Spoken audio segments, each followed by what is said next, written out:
మారిన మానవ జీవన శైలిలో భాగంగా ప్రకృతి విధానంలో సాగు చేసిన పంటలు అవసరమవుతున్నాయి.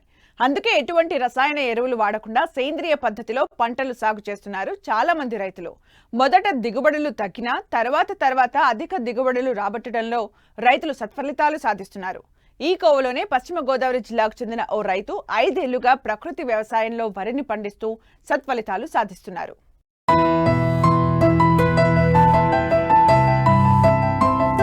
పంటల సాగులో రసాయనిక ఎరువుల వినియోగం పెరిగిపోవడంతో పంటలు విషతుల్యమవుతున్నాయి.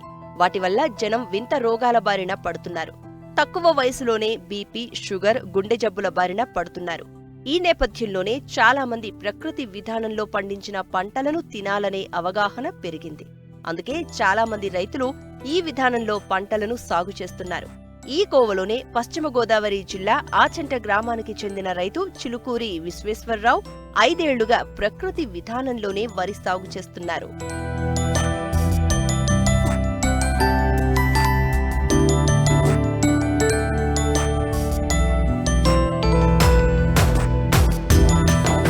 రైతు విశ్వేశ్వరరావు గతంలో రసాయన ఎరువులు, పురుగు మందులతోనే పంటలు సాగు చేపట్టేవారు. అయితే రాను రాను పెట్టుబడులు పెరిగాయి, కానీ దిగుబడులు మాత్రం పెరగలేదు. వచ్చిన దిగుబడులకు మార్కెట్లో సరైన గిట్టుబాటు ధర అందడం లేదు. దీంతో సుభాష్ పాలేకర్ స్ఫూర్తితో 5 ఏళ్ల క్రితం గిర్ ఆవులు, ఒంగోలు ఆవులను కొనుగోలు చేసి ప్రకృతి వ్యవసాయం చేయడం ప్రారంభించారు. మొదట దిగుబడులు తగ్గినా రాను రాను రసాయన సాగులో వచ్చిన దిగుబడికి ధీటుగా వస్తూ ఉండడంతో రైతు సంతోషం వ్యక్తం చేస్తున్నారు. తక్కువ పెట్టుబడితో అధిక దిగుబడి రావడం, వచ్చిన ధాన్యాన్ని మరపట్టించి నేరుగా వినియోగదారులకు అమ్ముతూ అధిక లాభాలను ఆర్జిస్తున్నారు. నేను గత 5 సంవత్సరాల నుంచి ఆవు మజ్జిగతో వ్యవసాయం చేస్తాను సార్. నేను ప్రతి సంవత్సరం నుంచి ఒక ఇది తీసుకుంటూ అదనంగానే వస్తుంది. ఫస్ట్ సారి అయితే నాకు 30 బస్తాలు వచ్చిందండి.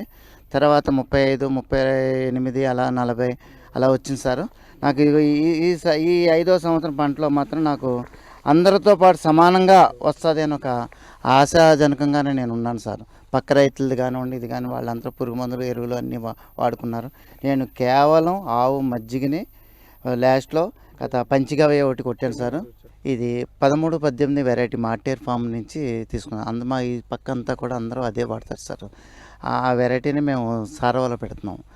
ఈ ఊడ్చిన తర్వాత మేము మజ్జిగేనండి, ఇంకా నాట్లు అయిపోయిన తర్వాత కేవలం ఈ మజ్జిగనే స్ప్రేయింగ్ ఇచ్చామండి. ఇంకా అది ఒక క్యాన్కి వచ్చండి, ఇప్పుడు 12 లీటర్లు పడుతుందండి. క్యాన్కి వచ్చి ఒక 3 లీటర్ల నుంచి పోస్తామండి. ఫస్ట్ హాఫ్ అంతా 3 పోస్తామండి. వరి ఇలా బాగా ఎదిగిన తర్వాత అయితే 4 లీటర్లు మజ్జిగ పోస్తామండి. ఆ మజ్జిగను కూడా అండి మేము బాగా ఒక నెలల్లో బాగా మురగబెట్టండి. ఆ మురిగిన వాసన వచ్చినటువంటి మజ్జిగనే పుల్లగా అయిపోతుందండి. ఆ వాసన మజ్జిగనే మేము స్ప్రే చేస్తామండి. మేము ఫస్ట్ ఊడ్చిన 15 రోజులకు ఒకసారి స్ప్రేయింగ్ ఇచ్చామండి.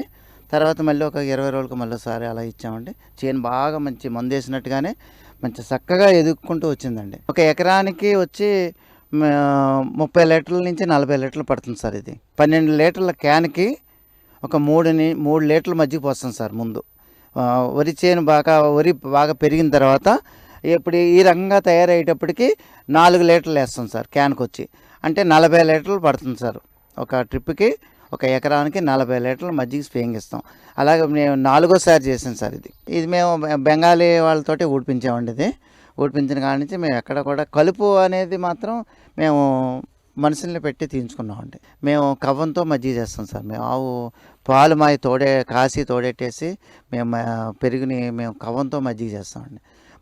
మజ్జిగ అయిన తర్వాత దాన్ని ఉదయం నుంచి సాయంత్రం దాకా మేము ఊళ్ళో అమ్ముతామండి. ఒక 15 రూపాయలకి 1 లీటర్ వచ్చి. అది మిగిలిపోయిన మజ్జిగని మేము ఒక డ్రమ్ములో పోసేస్తామండి. 200 లీటర్ల డ్రమ్ములో పోసేసి దాన్ని అలాగా మురగబెట్టేస్తామండి. ఆ మురిగినటువంటి మజ్జిగని ఒక నెలలు దాటిన తర్వాత మేము స్ప్రేయింగ్ ఇస్తామండి. ఆ సంవత్సరం ఒక ఎకరాన్ని డిమో పర్పస్గా చేశాను సార్. నాకు అప్పుడు అందరికీ 50 అయింది, నాకు 35 అయింది సార్. ఈ కొంత తేడా వల్ల అయింది కావాలి సర్లే అని మళ్ళీ సంవత్సరం మళ్ళీ చేశాను సార్. మళ్ళీ అది 40కి వచ్చింది సార్. నీడ మాత్రం 45లోకి వచ్చింది సార్. మన దాలవాకి నాకు సారవాల మాత్రం మొన్న గత సంవత్సరంలో పోసా సాంబాని సన్న వెరైటీ, ఢిల్లీ వెరైటీ పెట్టాను సార్. కానీ చాలా బాగా వచ్చిందండి. అది సన్నాలైనా కానీ 30 కాడికి వచ్చిందండి. అందరికీ అదే అయిందండి. 30 అయినాయి. నాది సన్న వెరైటీలో 30 అయ్యేటప్పటికి ఇప్పుడు మళ్ళీ నేను ఇప్పుడు ఈ దాలవాల 6.5 పెడుతున్నాను సార్. అండ్ గతంలో ఎకరానికి 15,000 నుంచి 20,000 విపరీతానికి వచ్చేదండి. ఇవాళ విపరీతమైన మందుల రేట్లు పెరిగిపోయినాయండి. పురుగు మందుల రేట్లు పెరిగిపోయినాయి. ఏమండి నాకైతే కొట్టడానికి మనిషికి తప్పండి, నా సొంత మజ్జిగ కాబట్టి నాకు ఏ విధమైనటువంటి ఖర్చు లేదు చెప్పాలంటే అండి. అలాగే నేను అందరికీ ఒకటే చెప్తున్నాను, ఒక ఆవును కొనుక్కోండి. నేను ఈ రోజున పండించినటువంటి ధాన్యాన్ని అంతా కూడా దాన్ని రైస్గా మార్చుకుని సార్ నేను అమ్ముతున్నాను సార్. కిలో 80 రూపాయల నుంచి 70 రూపాయల దాకా నేను మార్కెట్ చేసుకుంటున్నాను. నాకు లాభదాయకంగానే ఉంది సార్. మా బియ్యం సార్ హైదరాబాదు, విశాఖపట్నం, విజయవాడ చాలామంది పట్టుకెళ్ళారని అందరూ కూడా చాలా రుచికరంగా ఉందన్నారు, చాలా బాగుందన్నారు. ఇప్పుడు మాకు చాలా ఆర్డర్లు ఉన్నాయి సార్. బియ్యం కూడా పంపిస్తున్నామండి అందరికీ. కానీ చాలామందికి ఏంటంటే గతంలో కొద్దిగా ఈ ఆర్గానిక్ అనే దాని మీద చేశారు సార్. వాళ్ళు ఏంటంటే బియ్యం అమ్ముకోలేక, అసలు ఈ ధాన్యం కొనుగోలేక చాలా ఇబ్బంది పడి మానేసామన్న రైతులు చాలామంది నా దృష్టిలోకి వచ్చింది సార్.